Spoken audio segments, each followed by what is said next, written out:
The man secretly poured white powder into the thermos, but unexpectedly, the woman saw the whole thing. The woman suddenly called out to the coach, startling the man and making him panic. It turns out the man is a coach. Then the woman picked up the thermos and gulped down the water in big swallows. The woman knew there was something wrong with the water, so why did she still drink it? The coach stared at her intently, like a tiger eyeing its prey. After a short while, the woman stood up and almost fainted. The coach quickly rushed over to support her, then helped her into the fitting room.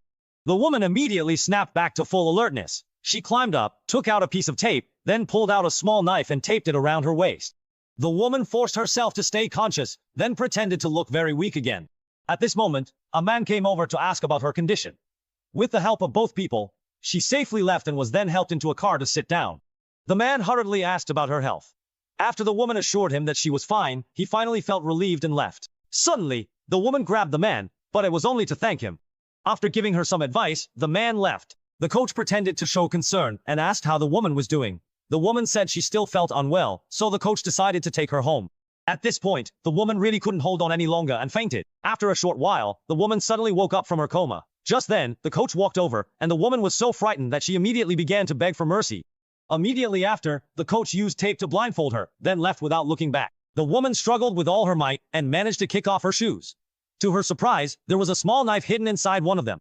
She slowly moved over, picked up the knife, and quickly cut through the ropes in just a few swift motions. She then quickly tore the tape off her head and wasted no time cutting the ropes around her feet. Meanwhile, the coach came out and opened the door, and at that moment a man sneaked in furtively.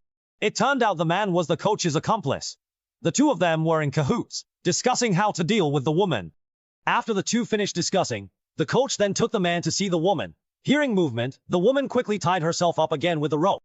At this moment, the two men slowly walked in. Then, the coach asked the man what he thought, and the man was very satisfied with the woman. The woman put on a pitiful look and pleaded loudly with the two men to let her go. However, the two men didn't notice anything unusual and were still happy about having caught the woman. The woman's acting skills were worthy of an Oscar. She then quickly tore off the tape from her head. After a series of swift moves, she quickly stood up. The two men were still chatting and laughing, while the woman secretly observed their every move. Then, taking advantage of their distraction, she carefully slipped away. The two of them were still joking and laughing there. Before long, the woman found the hiding place where the girl was being held. She observed the area very carefully and cautiously. After making sure everything was safe, she began to ask the girl about her situation. When the girl saw someone had come to rescue her, she was overwhelmed with excitement. It turned out that everything the woman had done was to rescue this girl. As the saying goes, nothing ventured, nothing gained. Then, the woman immediately cut the ropes binding the girl and quickly ran to the window to check the situation.